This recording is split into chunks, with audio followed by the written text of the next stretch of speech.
Asciende a más de 1.940 el número de muertos y a 10.571 el de heridos tras el doble terremoto en Venezuela, mientras continúan las labores de rescate en el estado de La Guaira en busca de un milagro. Saludos, bienvenidos a Euronews Hoy. En esta localidad han sido detenidos 4 policías acusados de apropiarse de dinero hallado entre los escombros. Además, parte hacia el país un avión con voluntarios españoles para montar un hospital de campaña. El balance de víctimas españolas asciende a 26, con 150 compatriotas desaparecidos y 12 aún bajo los escombros, según el ministro José Manuel Álvarez. En el plano internacional, Qatar acoge contactos entre emisarios de Estados Unidos e Irán en una nueva ronda de negociaciones indirectas, mientras Teherán reanuda sus exportaciones de crudo y reivindica su control sobre el estrecho de Hormuz. En Europa se han registrado en España y otros países las oficinas del partido de ultraderecha Identidad y Democracia en una operación de la Fiscalía Europea. La inflación de la eurozona baja al 2,8% en junio. Las aerolíneas piden suspender los nuevos controles fronterizos en Schengen por las esperas en verano. En España suben un 6% las matriculaciones de turismos y junio deja más de 1.000 muertes por el calor. En Lérida un autocar deja una cuarentena de heridos y en Cultura aparece en Sevilla un cuadro perdido de Sorolla. Además ha muerto Víctor Willis, voz de los Village People. Vamos con la actualidad del día. El número de fallecidos por los 2 devastadores terremotos que sacudieron el norte de Venezuela la semana pasada han ascendido a 1.943 según las autoridades. Además, 10.571 personas han resultado heridas y 28.380 están recibiendo atención en hospitales o campamentos temporales tras los seísmos, según Jorge Rodríguez, presidente de la Asamblea Nacional del país. Y tenemos habilitados 55 refugios Mientras tanto, los venezolanos de a pie se han movilizado en masa para ofrecer su ayuda junto a los médicos. Quisiéramos ir al área de rescate, de poder seguir esperando a los que aún estén con vida. Sin embargo, también hay un gran trabajo en el área de patología y en el ayudar a las personas que están buscando a sus desaparecidos a que por lo menos los identifiquen y tengan sus cuerpos para que reciban dignidad también para sepultarlos. 4 agentes de la policía venezolana fueron detenidos y expulsados del cuerpo tras ser acusados de robar dinero en efectivo encontrado entre los escombros de La Guaira, el estado más afectado. Según las autoridades, los funcionarios aprovecharon las labores de rescate para apropiarse de valores hallados en edificios colapsados. El caso salió a la luz cuando uno de ellos fue grabado con una bolsa que contenía presuntamente unos $10.000 en billetes de 100. Los vecinos lograron recuperar el dinero y las imágenes provocaron indignación en todo el país. Los 4 agentes ya fueron puestos a disposición de la justicia. Venezuela cuenta a sus víctimas tras el terremoto y entre los más afectados está la infancia. Según UNICEF, 680.000 niños están afectados de forma directa o indirecta por el seísmo. 680.000 niños y niñas que están afectados de una forma directa o de una forma indirecta por el efecto de estos terremotos. La organización recuerda que esta infancia ya vivía en una situación de fragilidad antes del desastre. Antes de los terremotos, solamente se cubría el 35% de las necesidades humanitarias por falta de financiación. Claramente la falta de financiación cuesta vidas. Casi 4 millones de menores necesitaban ya asistencia humanitaria. Y el problema no es solo la emergencia, es la falta de fondos para atenderla. UNICEF recuerda que el recorte de fondos para ayuda humanitaria en 2025 fue de casi el 40%. Por lo tanto, hay una caída de la financiación que alcanza casi el 40% de los fondos humanitarios, y hay un estudio en el Lancet, que lo habréis citado seguramente, en el que se muestra que más de 5 millones de niños y niñas previsiblemente morirán antes del 2030 por causas evitables. UNICEF asegura que su relación con las autoridades venezolanas no ha cambiado tras el relevo en el poder este invierno. Tampoco lo ha hecho, dicen, la situación de la infancia en el país. No se ha producido un cambio significativo en nuestra relación, porque nuestra relación tiene un foco único y es el bienestar de los niños y niñas. Tampoco se ha producido un cambio muy significativo en la situación. En el país aún no se ha producido. Para UNICEF, la reconstrucción durará meses y sin financiación sostenida, advierten, las consecuencias para la infancia venezolana podrían agravarse aún más.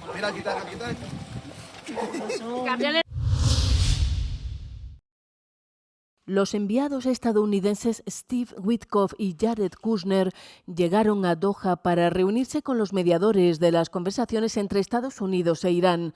Aunque Teherán enviará un equipo técnico a Qatar, negó que vaya a mantener contactos con representantes estadounidenses. La visita se produce tras 4 días de ataques en el estrecho de Hormuz que ponen en riesgo las negociaciones.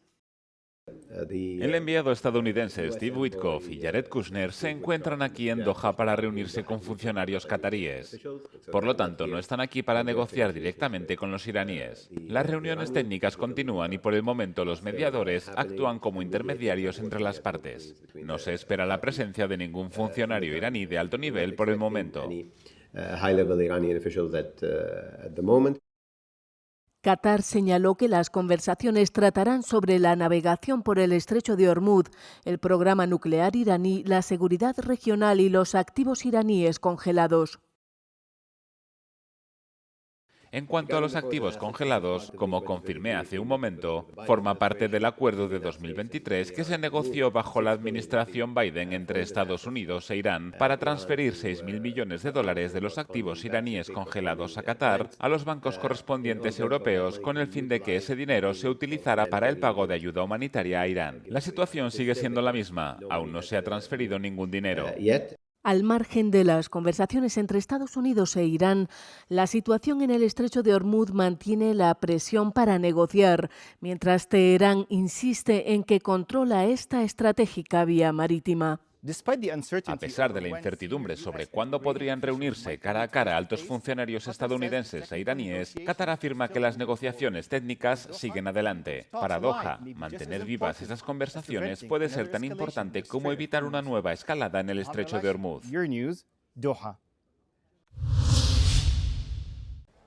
La Corte Suprema de Estados Unidos ha anulado una orden ejecutiva del presidente Donald Trump que buscaba poner fin a la ciudadanía automática por nacimiento. Durante las audiencias de abril, magistrados conservadores y liberales cuestionaron su legalidad en un caso de gran relevancia. Tras el fallo, Trump aseguró erróneamente que el Congreso podría revertir la decisión con una ley, cuando en realidad sería necesaria una reforma constitucional. Se ha convertido en una especie de turismo de natalidad, una tendencia en la que la gente simplemente viene, llega al país, tiene un hijo y luego puede beneficiarse del estado de bienestar y todo lo demás. Se ha abusado de ello. Estoy seguro de que la conclusión que se desprende de esta opinión será que hay que enmendar la Constitución para solucionar esto. Como todos sabemos, enmendar la Constitución es un gran desafío. Solo ha ocurrido 27 veces en toda la historia de nuestra nación. La 14ª enmienda aprobada tras la Guerra Civil garantiza la ciudadanía a todas las personas nacidas en Estados Unidos. Poco después de iniciar su segundo mandato, Donald Trump firmó una orden para negar ese derecho a hijos de padres en situación irregular o temporal, pero varios tribunales inferiores la bloquearon antes de su entrada en vigor.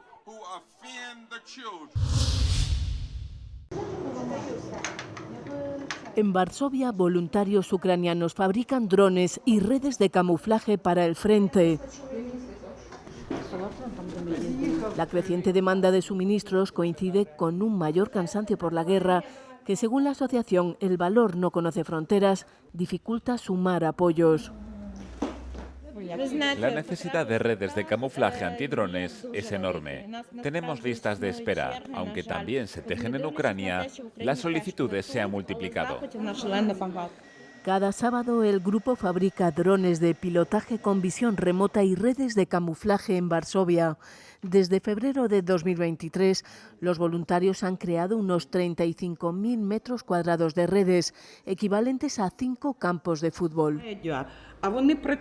Los voluntarios tienen 2 trabajos. Por un lado, tienen familia e hijos, pero por la noche, en lugar de dormir, se dedican a fabricar cosas, tejer redes y montar drones. Hacen todo lo que pueden.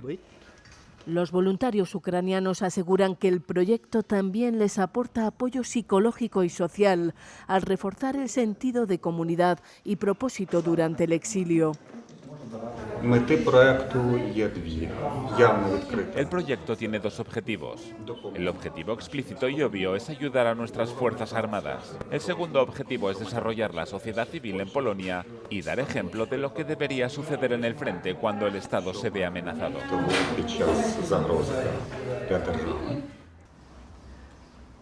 Los ucranianos en Polonia afrontan un creciente sentimiento antiucraniano. Aunque Polonia acoge a más de 1 millón de refugiados y es el segundo país con más refugiados ucranianos de Europa, sin embargo, las elecciones presidenciales de 2025 estuvieron marcadas por un repunte de mensajes antiucranianos, mientras que una encuesta reciente situó en el 48% el apoyo a la acogida de refugiados, el nivel más bajo desde el inicio de la guerra. Reino Unido destinará un récord de 300.000 millones de libras, unos 348.000 millones de euros para gasto en defensa en 4 años. Así lo ha anunciado el primer ministro saliente, Keir Starmer, este martes, en su plan para modernizar las Fuerzas Armadas. El plan contempla una mayor inversión en drones y sistemas autónomos, tras meses de disputas en el gobierno laborista sobre cómo financiar la modernización del ejército frente a amenazas como Rusia y aún Estados Unidos, cada vez menos previsible. We must stand more firmly on our own 2 feet. We must do what it takes to make this new world. Debemos hacer lo que sea necesario para enfrentarnos a este nuevo mundo, para mantener la seguridad de nuestro país y aprovechar para invertir en nuestra fortaleza soberana. Eso es lo que vamos a hacer. Por eso hemos revertido por fin el desgaste corrosivo de nuestras Fuerzas Armadas. Y por eso estamos transformando el programa de defensa, que ha estado durante demasiado tiempo infrafinanciado y no se ha adaptado a las amenazas a las que nos enfrentamos. El anuncio llega mientras Donald Trump insiste en que los aliados de la OTAN aumenten su gasto en defensa y dependan menos de Washington para su seguridad. Starmer anunció que algunos proyectos de carreteras y energía se cancelarán para financiar el refuerzo del ejército. El plan prevé elevar el gasto en defensa al 2,7% del PIB en 2029. Starmer afirmó que el gasto en defensa llegará al 3% en la próxima legislatura, que podría extenderse hasta 2034. Londres mantiene además el objetivo del 3,5% del PIB para 2035, sin concretar aún cómo lo financiará. El presidente del Partido Popular Europeo, Manfred Weber, ha cargado contra el plan del gobierno de Pedro Sánchez para regularizar a inmigrantes en situación irregular en España. En una entrevista exclusiva con Euronews, Weber advierte de que esta medida, con más de 1 millón de solicitudes, puede tener implicaciones en todo el espacio Schengen y reclama un debate en la Unión Europea sobre el alcance de estas regularizaciones. La Unión Europea no puede sacrificar su industria por el cambio climático. Así se ha pronunciado el líder del Partido Popular Europeo, Manfred Weber, tras la ola de calor que ha causado cerca de 1.300 muertes en Europa. En los últimos años, el Partido Popular Europeo ha rebajado algunas medidas del Pacto Verde, el plan de la UE para alcanzar las emisiones netas cero en 2050, con el objetivo de dar mayor prioridad a la competitividad. Mi partido es el de Ursula von der Leyen. Es el que llevó a cabo el Pacto Verde durante la última legislatura y apoyamos plenamente dicho pacto. Por tanto, es nuestra responsabilidad cumplir estos aspectos. Lo que pedimos es ser razonables en el aspecto empresarial. No podemos acabar con nuestra industria por culpa del cambio climático. Weber defendió que el aire acondicionado es una necesidad pese a que genera calor y si funciona con combustibles fósiles aumenta las emisiones de gases de efecto invernadero. Es una necesidad, no hay discusión al respecto. Antes no había ninguna duda de que necesitáramos calefacción en el norte de Europa porque allí hace más frío. Hoy en día, si con el cambio climático llegan temperaturas más altas, también necesitamos aire acondicionado. En cuanto a la cuestión de la inmigración, Weber cargó contra el plan del gobierno español de regularización masiva de migrantes en situación irregular, que ha recibido más de 1 millón de solicitudes. También defendió la legislación de la UE que permite crear centros de retorno para migrantes irregulares fuera de la Unión.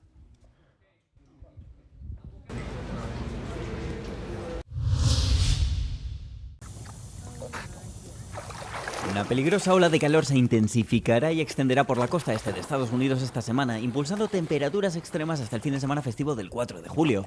Se prevé que las temperaturas oscilen entre los 32 y los 40 grados centígrados acompañadas de una elevada humedad. El Servicio Meteorológico Nacional afirma que los índices de calor locales podrían alcanzar hasta unos 46 grados, en el punto álgido de la ola de calor. Es probable que el fenómeno meteorológico alcance su máximo en el medio oeste y el valle del Mississippi desde el martes hasta el jueves, antes de desplazarse hasta el valle del Ohio y la costa este durante el fin de semana.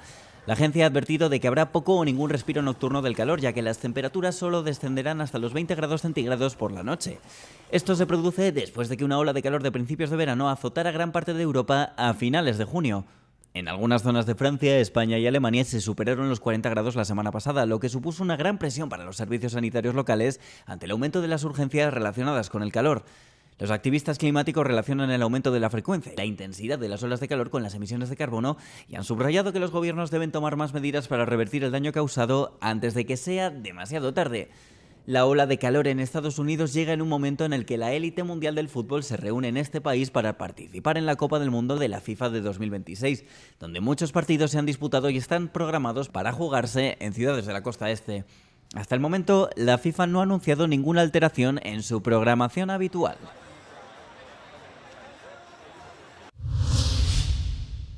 Las temperaturas de la superficie del mar han alcanzado máximos históricos para esta época del año, una nueva señal de que los océanos se adentran en un escenario que los científicos califican de territorio desconocido. El 21 de junio, la temperatura media global del océano alcanzó un valor sin precedentes de 21,0 grados centígrados, según las mediciones realizadas por los servicios de Copernicus. Esta nueva lectura supera oficialmente los récords máximos anteriores establecidos en 2023 y 2024 por 0,1 grados centígrados, un margen que, aunque pueda parecer insignificante, puede causar graves estragos en los frágiles ecosistemas marinos. El director de Copernicus, Carlo Buontempo, advirtió de que las condiciones actuales probablemente marcan el inicio de una nueva fase inestable y que se esperan más récords de temperaturas en los próximos meses. Los científicos alertan de que el calentamiento de los océanos seguirá avanzando hasta que se reduzca el uso global de combustibles fósiles. El calentamiento de los océanos avanza al mismo tiempo que la ONU eleva la alerta. Hay un 91% de probabilidades de que uno de los próximos 5 años supere el umbral de 1,5 grados. El calentamiento de los océanos tiene efectos más allá de la costa. El aumento de la evaporación aporta más energía a la atmósfera y favorece lluvias torrenciales, inundaciones repentinas y olas de calor más intensas. Copernicus vigila el fenómeno mientras los expertos alertan de ciudades poco preparadas ante fenómenos tan intensos. La ola de calor que azotó Europa la semana pasada, dejando el segundo junio más caluroso de la historia de España, ha incrementado las facturas de electricidad en Francia y Alemania más de 700 millones de euros en tan solo una semana, según un nuevo análisis de la ONG ambiental 350. Las olas de calor aumentan la demanda de refrigeración y con el aumento del consumo eléctrico suben los precios. Comparando el periodo del 21 al 27 de junio con la semana anterior, el análisis muestra que los precios de la electricidad aumentaron aproximadamente 371 millones de euros en Alemania y 360 en Francia, dos países muy dependientes de la energía nuclear. El análisis, basado en datos de precios y demanda eléctrica de la Unión Europea, también revela que los picos de precios fueron especialmente pronunciados por las noches. Por ejemplo, en Alemania, los precios de la electricidad la semana pasada subieron de 86 euros por megavatio hora al mediodía a 566 euros por megavatio hora a las 8 de la tarde. Esto se debe en parte a que la oferta de energía solar barata disminuye al anochecer, pero las temperaturas y la demanda de refrigeración se mantienen altas, especialmente durante las noches tropicales cuando la temperatura no baja de los 20 grados. Estos costes adicionales se suman a los elevados precios del petróleo y el gas debido a la crisis actual en la ruta marítima del Estrecho de Hormuz en el Golfo Pérsico. La Asamblea Nacional Francesa ha aprobado una controvertida ley sobre la muerte asistida por 295 votos a favor y 232 en contra, revirtiendo así el rechazo previo del Senado al proyecto. La presidenta de la Asamblea Nacional calificó la votación como la culminación de años de un debate público profundo y respetuoso, aunque las críticas siguen divididas entre quienes consideran que la ley es demasiado permisiva y quienes creen que impone demasiadas restricciones. El texto reconoce el derecho a la muerte asistida únicamente a ciudadanos o residentes adultos en Francia que padezcan enfermedades graves e incurables en fase avanzada o terminal. Pero la norma incorpora también estrictas salvaguardias, excluye por completo el sufrimiento exclusivamente psicológico como criterio de acceso y exige que un equipo médico confirme que el paciente actúa de forma libre y voluntaria. Además, la administración directa de la sustancia letal por parte de un profesional sanitario solo estará permitida cuando el paciente sea físicamente incapaz de hacerlo por sí mismo. Aunque el proyecto incluye una cláusula de conciencia para que los médicos puedan abstenerse, el texto regresa ahora al Senado. Si continúan los desacuerdos entre ambas cámaras, la Asamblea Nacional tendrá la última palabra, conforme al procedimiento constitucional. Varias personas fueron detenidas en La Haya después de que Marruecos se impusiera a los Países Bajos en una dramática tanda de penaltis en el partido de 16avos de final del Mundial de la FIFA 2026. Los aficionados marroquíes salieron a la calle la madrugada del martes para celebrar la victoria de su país y algunos de ellos se enfrentaron a los agentes de policía. Más de 30.000 residentes de La Haya son de origen marroquí, lo que supone alrededor del 6% de la población de la ciudad.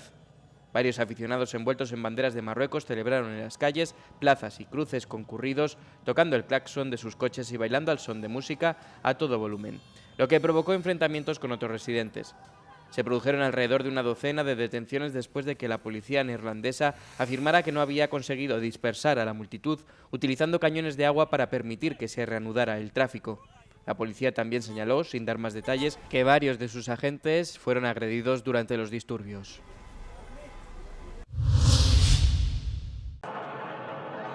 Noruega venció a Costa de Marfil por 2-1 en Dallas este martes, convirtiéndose en el primer equipo europeo en avanzar a los octavos de final del Mundial de Fútbol. Antonio Nusa adelantó a Noruega en la primera mitad, pero Amad Diallo empató en el minuto 74. Erling Haaland anotó su quinto gol en estos mundiales en el minuto 86 para sellar la victoria. Noruega se enfrentará así a Brasil en octavos de final en la ciudad de Nueva York este domingo. Francia, por su parte, derrotó cómodamente a Suecia por 3-0 en su partido de octavos de final del Mundial en Nueva York este martes. Esta victoria le dio al equipo su cuarto triunfo en el torneo, en el que han marcado al menos 3 goles en todos sus partidos hasta el momento. En esta ocasión, Mbappé se puso en ventaja al final de la primera mitad, Bradley Barcola anotó al comienzo de la segunda y Mbappé volvió a marcar para igualar al argentino Messi en la lista de máximos goleadores históricos del torneo. Francia deberá verse las caras con Paraguay en Filadelfia el sábado en octavos de final.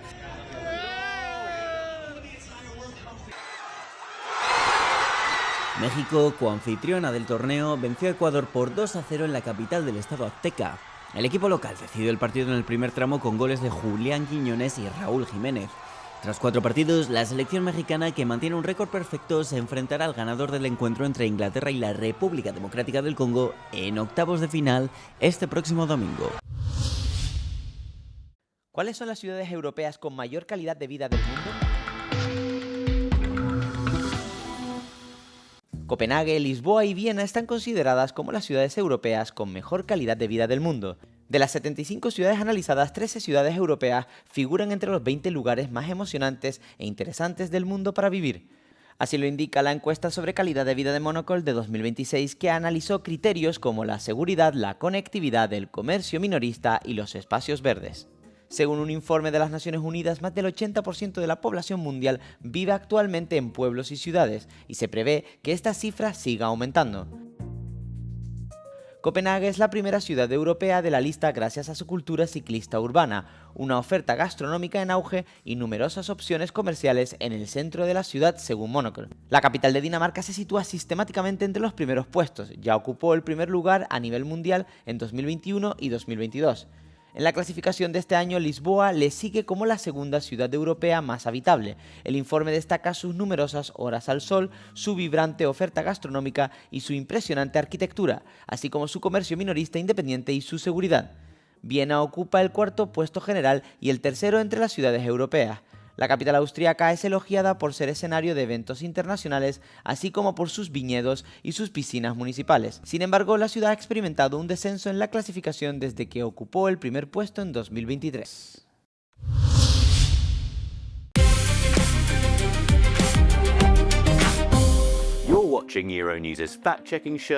Hola y bienvenidos a theCUBE. Quizá hayan visto estas publicaciones en redes sociales que se centran en la ola de calor que azota Europa.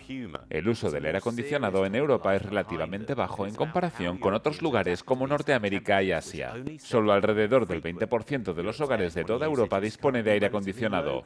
Esto se debe a diversas razones, entre ellas el hecho de que las temperaturas solían ser más suaves en Europa occidental. Los científicos afirman que las temperaturas alcanzadas durante la última ola de calor habrían sido casi imposibles hace unas décadas. Los políticos suelen reducir el debate a una elección simple, a favor o en contra del aire acondicionado. Hemos hablado con expertos que han desglosado las ventajas y desventajas medioambientales y para la salud del aire acondicionado. Afirman que la realidad tiene muchos matices. Las pruebas sugieren que el aire acondicionado puede desempeñar un papel importante a la hora de proteger a las personas durante las olas de calor al reducir los riesgos de salud. Esto es especialmente importante en el caso de grupos vulnerables, como personas mayores, hospitalizadas y personas con enfermedades subyacentes. Algunos críticos del aire acondicionado creen que puede perjudicar a personas sanas, pero los expertos también afirman que la tecnología no es intrínsecamente el problema. Los riesgos pueden surgir cuando los filtros del aire acondicionado no se limpian o sustituyen. En el medio ambiental, los sistemas de refrigeración aumentan el consumo eléctrico, especialmente durante las olas de calor. Si funcionan con combustibles fósiles, esto puede contribuir al efecto invernadero. A medida que las olas de calor intensas se vuelven más frecuentes, los expertos afirman que el uso del aire acondicionado juega un papel fundamental, pero junto con otras medidas cruciales como un mejor aislamiento, crear sombras y la planificación urbana.